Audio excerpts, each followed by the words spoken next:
Good day, everyone. Today we were going to discuss the food in the later Middle Age. So let's start with the food in Europe.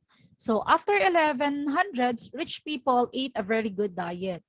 Most of the time, they eat beef, moutons, porks, and venison. The venison is a meat from deer. Okay? Then, it also introduced yung mga birds, swans, ducks, blackbirds, and pigeons. Kalapate, no, in Tagalog. So, kumakain din sila niyan. However, yung church nila, nagkaroon sila ng rules na every Wednesday, Friday, and Saturday is yun yung tinatawag nila na fast days. Yan. Fast days. When people are not allowed to eat meat. Then, yung mga rich people, nagkaroon sila ng fish ponds para doon nila ilalagay yung kanilang pike and carp para lagi silang makakahuli, makakakain ng mga fish. However, nanghuli rin naman din sila ng mga fish sa rivers and sea. Okay? So, ito yung example ng pike fish. Malaki yan. Then, ito naman yung carp fish. Okay? Then, sa Europe time, sa Europe, ang mga lord and ladies nila ay kumakain or yung mga ibang mayayaman ay kumakain sila ng breakfast nila privately. But during the mid-morning and yung dinner, kumakain sila dun sa tinatawag nila na Great Hall. Doon, ayan, umuupo sila sa upuan at saka sa table, wooden platform yon. Yan. Then, para makikita nila yung the rest of the household. Then, meron ding musicians para sa kanilang entertainment. So, ganun kumain yung mga mayayaman. Laging may musician para at least nai-entertain sila, mas nakaka-relax. Okay? Then, next, ayan, yan yung pike fish, ha? And yung carp fish. Recording in progress. Then yung mga poor people naman, syempre, madalang lang sila kumain. Then luxurious na sa kanila yung meat. Parang kumbaga sa buhay, swertihan na kung makakain sila ng meat. Sometimes, if they are lucky, they had rabbit or pork meat, di ba? So, yun. Rabbit, kinakain din nila. So, sa atin naman madalang. Pero sa kanila, they eat yung rabbit. So, meron tayong tinatawag na pottage. It's a vegetable, grains, meat, or fish. Yan, soup siya. So, yan din yung madalas nilang kainin. So, ang pinaka-main ingredients is vegetables, grains, meat, or pwedeng fish. Okay, during the Chinese time naman, ito naman sa Chinese, naman to, sa Chinese, no? Chinese food.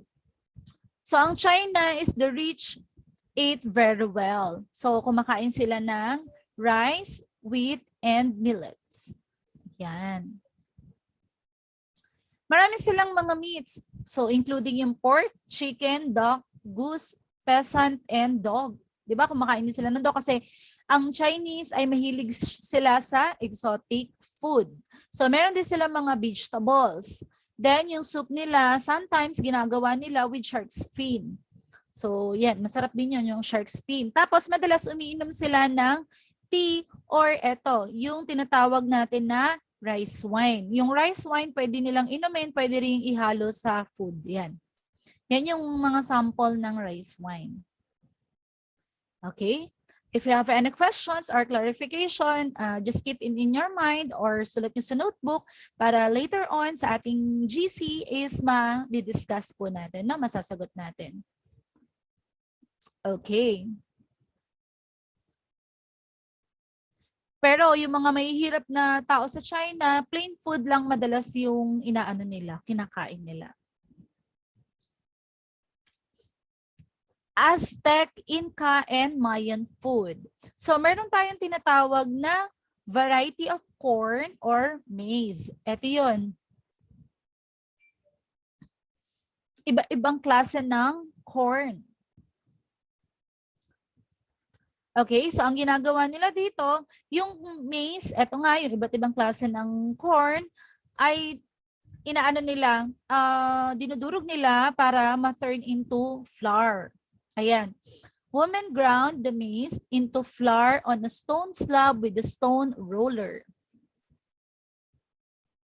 Yan. Then after noon, kapag naging flour na siya, ginagamit nila yon for what? for baking a pancake or yung tinatawag nila na tortilla. Niluluto nila yung tortilla sa clay dish. Ang tawag nila sa clay dish na yon ay comal. With stood on stones above a fire. Okay? So, eto po yun. Uulitin ko. Eto po yung maize. Kumbaga sa atin, mais, di ba?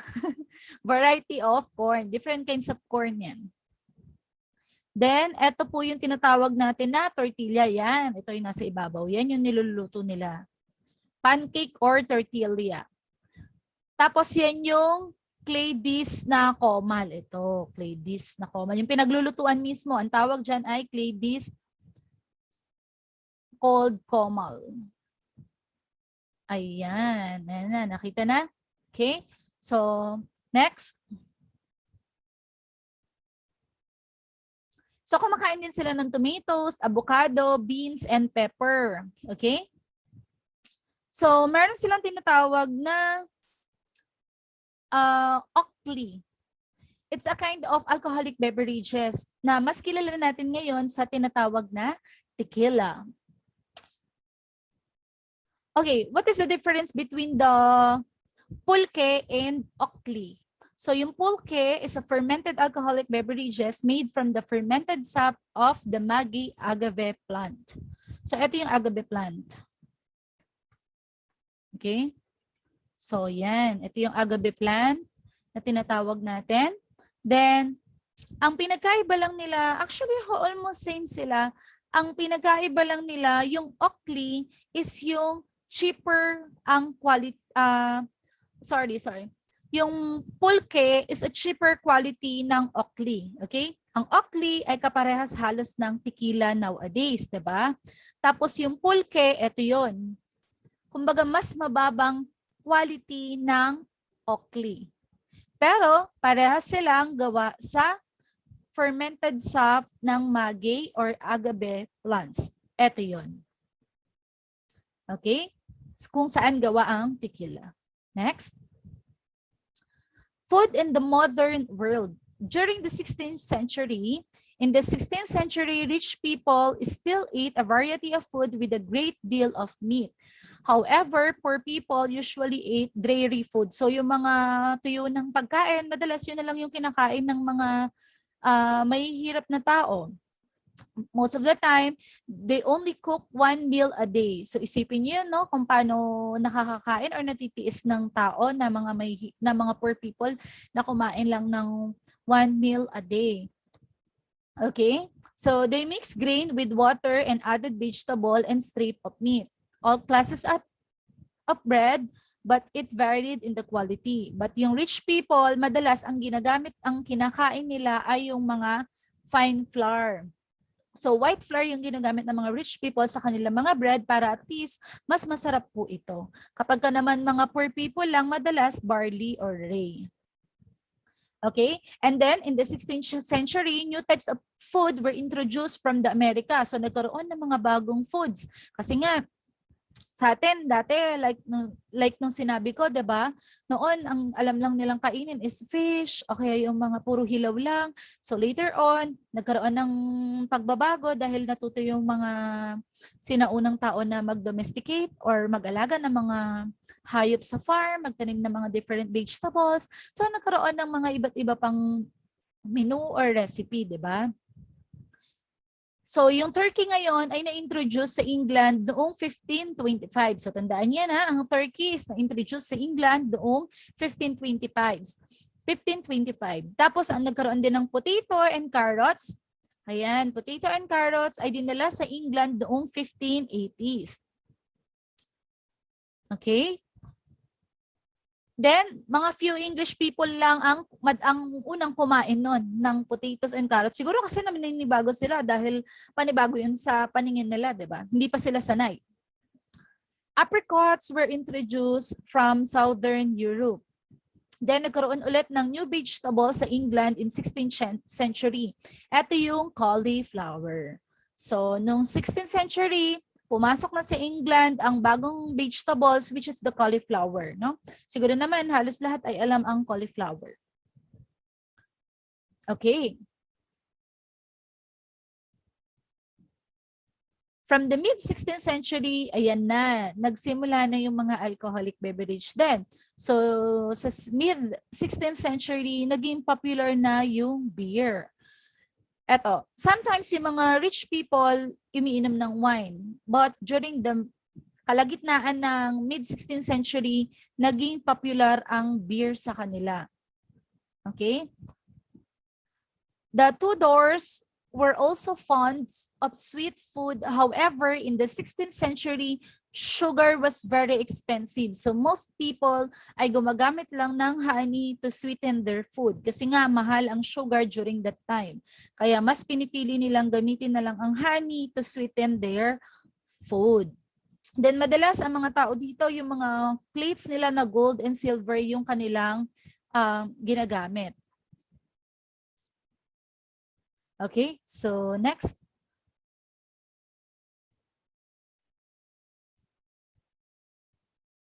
Okay, ito. Yung poor people, ang ginagamit lang nila is wooden plates and bowls kapag kumakain sila. Walang tinidor, no, nung time nila. Then people ate food with knives and their fingers or with spoon. Hindi pa uso yung tinidor during that time. So madalas kutsilyo, tinidor, and kamay lang nila yung ginagamit nila pangkain. Okay? Pero ngayon naman sa American setup, 'di ba? Most of the time ang magkasama naman ay fork at saka knife. Okay, food in the 17th century. In the early 17th century, people in England began eating food with fork. So dito na nagsimula yung kanina, sinasabi natin, 'di ba? Eto, knives and spoon lang, tapos using their finger, yun ang ginagamit nila pangkain. Then, during the food in the 17th century, dito na nag-start ang fork. Okay? Meanwhile, during the 17th century, new kinds of food were introduced to England for the rich people. So, yan na naman. Nagkaroon na naman kanina, may mga bago na introduce na food, di ba? Like cauliflower. Ano pa yung mga kaninang binanggit ko na mga bagong introduce na food? Potatoes, carrots. So ngayon, during the 17th century, meron ulit bananas and pineapple. Kaya lang dahil nga mahal pa ang mga bilihin, ang mga nakakakain pa lang nito ay mga mayayaman. Then they also introduce yung chocolates, tea, and coffee. Okay? In the late 17th century, there were many coffee houses. So nagkaroon na ng mga coffee houses kasi nga na-introduce sa kanila ang mga chocolate, tea, and coffee during that time, the 17th century. Okay?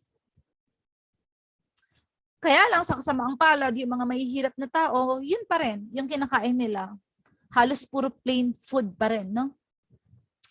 So, food in the 17th century. Food changed little in the 17th century. Despite the improvement in farming, food for ordinary people remain plain and monotonous. So, ganun pa rin, nakakaawa pa rin yung mga mahihirap na tao kasi still puro halos plain food pa rin yung mga kinakain nila during the time. Kumbaga, dun sa mga taong mangyayaman, ang daming pagbabago na naganap, ang daming mga bagong food na dumating, cauliflower, potatoes, carrots, chocolates, tea, coffee, bananas, pineapples, no? Pero still, sa mga poor people, yun lang yung nakakalungkot kasi still plain food pa rin yung meron sa kanila. And very luxurious para sa kanila kapag nakakain sila ng meat. Ayan, a poor person food was mainly, most of the time, bread and potatoes lang. And during the 18th century, naging common sa kanila yung pag-inom ng tea. Okay? Even those ordinary people, naging popular na ang pag-inom ng tea during the 18th century. Okay, next, the 19th century food. In the early 19th century, the working class lived on plain food such as bread, butter, potatoes, and bacon. Okay, then, next, dito na, ano yan? Dito na nag-start yung mga railways and shipments made it possible to import cheap grains from the North America. So, bread become cheaper. So, dito na nag-start na mag-ship na sila ng kanilang flours or grains galing sa ibang lugar papunta sa kanila para at least mas maging cheaper na kasi nga dati limited lang ang mga ingredients kaya medyo mahal, mga mayayaman lang ang nakakabili. Then refrigerator made it possible to import cheap meat from Argentina and Australia. Dito na rin tumaas yung consumption ng sugar. By the end of the 19th century, most people were eating much better diets. So, yon. At least, by the end of 19th century, dahil nga mayroong mga improvement ulit, medyo nagmura ang kanilang mga bilihin dahil marami nang nai-import galing sa ibang lugar. So, halos lahat na ng tao, hindi naman lahat, pero medyo tumaas ang porsyento ng bilang ng tao na mas nakakakain na ng maayos. Okay? In the late 19th century, canned food first became widely available. Kasi nga nauso yung mga canned foods. So, ito yung itsura nung can opener na ginawa ni William Layman. Ito yun. Okay? Tandaan niyo yan kung kailan siya na invento. Rotary can opener of 1870. Okay, next. So later on, marami nang na-discover, no? Ito, kagaya nito, digestive biscuit invented in 1892 by Alexander Grant. Ayan, ito yun. Nilagyan ko na ng pictures, kaya lang wala sa module niyan. So, ano nyo na lang po ito. Tandaan na lang dito sa video, okay? Okay, next. The first chocolate bars was made in 1847. Sinong gumawa? It's made in Britain by Joseph Fry at saka yung anak niya. Ayan, ito yung first chocolate. Yan. Okay, next. Ito kanina chocolate to, kukuha lang yung pinaka-base, di ba? First chocolate bar yan. Ito naman, syempre, sabi nga, maraming innovations, maraming pagbabago sa food. So, nagkaroon ng milk chocolate noong 1875. Ayan. Gala Peter. Peter kasi, ang pangalan ng naggumawa nito, ng chocolate na yan is, yan, si Daniel Peter. Place of origin is galing ng Switzerland. Kailan siya na-imbento? 1875, okay? Pero bakit Gala Peter? Kasi yung Peter is came from the surname nung nag-create si Daniel Peter. Pero yung Gala is saan galing na word? Okay, eto yon. The words first milk chocolate. Gala, ibig sabihin after the Greek word meaning milk. So, milk pala ang ibig sabihin ng Gala, no? Tapos, yung Peter is galing sa apelido ni Daniel Peter. So, anong ingredients? Main ingredients niya, cocoa butter, cocoa mass, milk, and sugar. Okay, next. Ito, the first recipe for potato chips. So, dito naman na potato crisps, or mas kilala natin sa tawag na potato chips. So, sino siya? Sino nag-ano nito? In-establish siya book ni Dr. William Kitchener na publish noong 1817. Ayan, yung potato chips. Sa libro niyang The Cook's Oracle. Okay, next. Ito naman, a man named Gale Borden patented condensed milk in 1856. Kasi noon hindi pa uso yung ref eh. So, nauso yung mga ganitong mga puro nakalata. So, siya po yung nakaimbento ng condensed milk noong 1856. Ayan, ito yung advertisement nila noon. Advertisement for Gale Borden's Eagle brand condensed milk from an 1898 guidebook for travelers in the Klondike Gold Rush. Yan. Ito yung gatas niya na na-imbento. Okay, so next.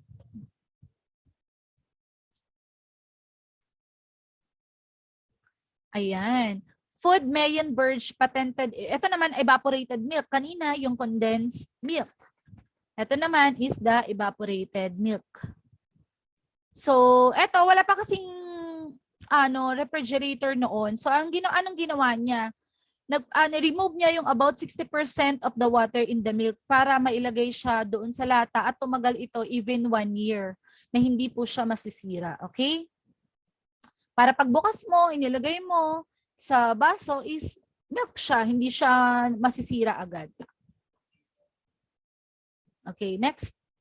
Eto na, after nun, na discover na yung the first refrigeration machine was invented in 1805 by Oliver Evans. Ayan yung first refrigerator. Okay, next.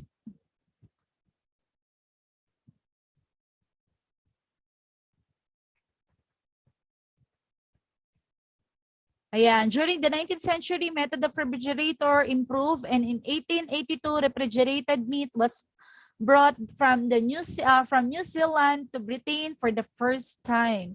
So nagkaroon na ng mga iba't ibang klaseng refrigerator. Ito yung first electric refrigerator. Si Mr. Fred ang nag-imbento nito noong 1931. Ayan yung itsura. First electric refrigerator. Ayan. The name Dumelre is constructions of domestic electric refrigerator. Yun ang ibig sabihin ng Dumelre. Okay? Ayan yung itsura. First electric refrigerator. Okay, next. The first electric oven naman is nag-sale sa USA noong 1891. Then sa Britain naman is 1893. By 1937 naman, there were about 1.5 million electric oven in Britain and about 9 million gas ones.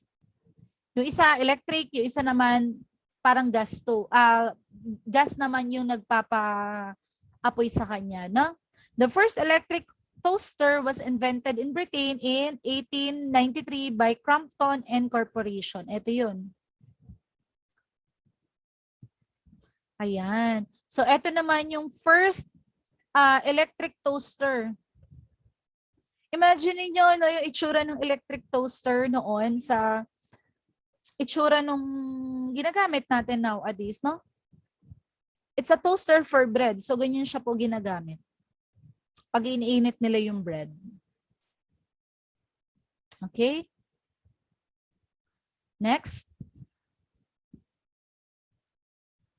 Ito naman yung first pop-up toaster na invento ni Charles Strite noong 1919. Ayan siya, ganyan yung itsura niya. Ipapasok mo yung bread, pag ganon, di ba, baba na to, ibababa mo to, di ba? Tapos, pagkaluto na siya, aangat siya. So, yan yung, ito kasi, as you can see, mano-mano. No, binabaliktad lang nila. Ayan, yung bread pag ginagamit. Dito, hindi. Pinapasok yung bread, automatic, kaliwa kanan, ay naiinit na. Kaya siya yung first pop-up toaster na naimbento noong 1919. Okay, so next. During the 20th century, ordinary people ate better food in the... Eto na, dito mas maganda na kasi mas nakakakain na ng mas maayos yung mga, even the ordinary people. Kasi kung mapapansin niyo dun sa mga previous discussion natin, madalas yung mga mayayaman lang ang talagang nakakakain ng maayos. So, dito sa later 20th century, kahit papano nakakakain na rin yung ibang mga ordinary people, no? Okay, next. Ito yung tinatawag nila na custard cream. Ayan. Ito, sabi nga dito, yung kaso nga lang during this time, medyo expensive pa rin yung food. In 1941, a working class family in Britain is, imagine niyo 60% of their income napupunta lang sa food. So 40% na lang ang napupunta for the other expenses. 'Di ba? Ganun kamahal ang food. Pero buti na lang noong 1973, mas naging cheaper na yung pag-spend nila kasi 35% ng income nila, yun na lang ang ginagastos nila for the food. Then the rest, pang personal expenses siguro, yung iba pa nilang gusto nilang bilhin. Then, yung sweet sa kanila is very luxurious kasi nga naging mahal talaga yung mga nauso, mga chocolate, sugar, di ba? Kaso nga lang medyo mahal pa rin kasi nga bago pa lang na nai-introduce. Okay? Then, new biscuits were introduced in the 20th century including custard creams in 1908. So, ito si custard creams, noong 1908 po siya na-introduce. Dito naman yung Bourbon. Yung Bourbon naman is 1910. Okay, so tandaan niyo po yan. Okay, next. So dito naman sa Britain, nirarasyon yung yung mga food. So paano ba yun? Paano yung ginagawa?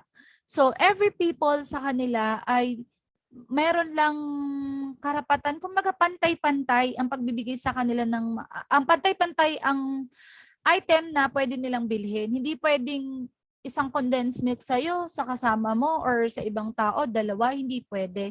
Lalo na yung mga food na limited lang yung kanilang stock. So, yun. Kapag limited lang yung stocks ng food na yun, automatic yun. Nasa list siya ng kailangan ninyong paghati-hatian ng maayos. Okay? Ayan. Food was rations in Britain during the World War II. Actually, nag-start to nung nagsimula yung World War II kasi nga umonti na rin yung mga supply nila. Kasi kapag walang ganyan, mangyayari yan kagaya sa atin, di ba? During this time na nag-hoarding o kaya naman nawawalan ng mga stocks. Di ba dati yung alcohol during the strike ng pandemic, yung alcohol talaga nagkaubusan. Bakit? Kasi walang rules na dapat bawat taong mag-grocery ay isang piraso lang. Walang ganong rules. So, anong nangyari? Yung iba, porket may pera sila, marami silang pera, binili nila. Kaya yung iba na hindi ganun kalalaki ang mga pera, hindi na nakakabili halos. Dahil naunahan na sila ng mga mayayaman na makakabili on the spot, no? Okay, next. Reporting in progress. Food rationing lasted in Britain for several years after the Second World War II. Ayan, ganyan yung ginagawa pag bibili sila.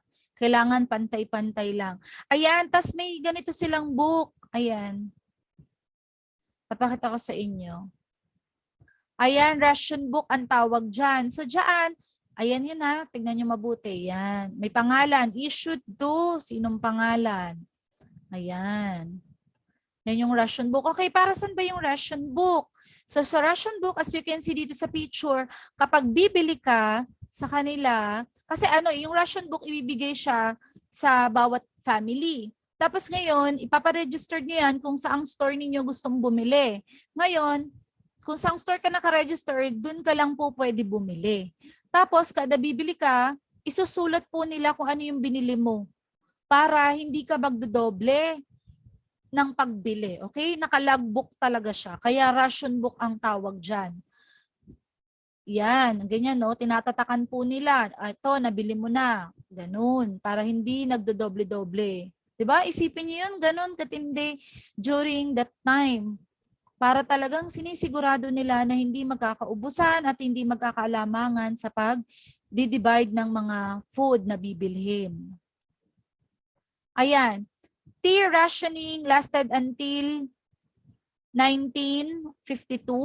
Rationing of sweets and eggs ended in 1953. So, ibig sabihin, after 1953, wala na. Pwede nang bumili, wala nang rationing. Pwede nang bumili ng kahit ilang sweets, kahit ilang egg. Nangyari lang naman kasi itong rationing kasi nga, para pag limited lang yung stocks ng mga pagkain na yun, hindi agad mauubos. Madidivide siya sa lahat ng tao. So, ito yung example. This is a typically weekly food rationing for an adult. Sa bacon and ham, 4 ounce lang ang pwede. Per adult. Imagine niyo yun. 4 ounce lang. Ang butter is 1/4 cup or 2 ounce. Weekly po ito ha. Ganyan lang kaunti. Kaya yung mga parents talagang very challenging para sa kanila paano maggagawa ng meal, paano pagsasama-samahin, or paano mag-create ng masustansyang pagkain, paano pagkakasyahin ang lahat ng ito sa isang linggo. Imagine niyo, ano lang to ha, typical and example. Ang egg nila, 1 fresh egg plus allowance na isang dried egg. Sipin mo yun, no? For weekly to. Then 12 ounce every 4 weeks naman kapag ka sa sweets. Kasi nga, mahal ang sweets before. Most of the time, di ba, sabi nga natin, honey na lang ang ginagamit nila for sweetener. Ang milk, 3 pins or 6 cups ang katumbas. Ang sugar nila, weekly, pwede lang silang bumili ng 8 ounce or 1 and 1/8 cup. Or 1 cup. Okay? Ang tea, pwede lang silang bumili weekly ng 2 ounce. Imagine niyo yun kung gaano lang kaunti, di ba? Yan, tatatakan kapag binili para hindi na uulit or hindi magdodoble yung binili. Ayan ang ration book. Ganyan siya. Nakapangalan kung kanino. Okay? Then ordinary people began to eat a wider variety of food in the late 20th century. That was partly because fridge, freezer, and later microwave ovens become common. So during this time, naging particular na sa kanila yung mga refrigerator, freezer, and then the microwave. Then nauso na rin yung mga restaurants, then ang hamburger at saka yung pizza, no? Okay, is there any question? I-discuss po natin yan sa inyong group chat. Thank you.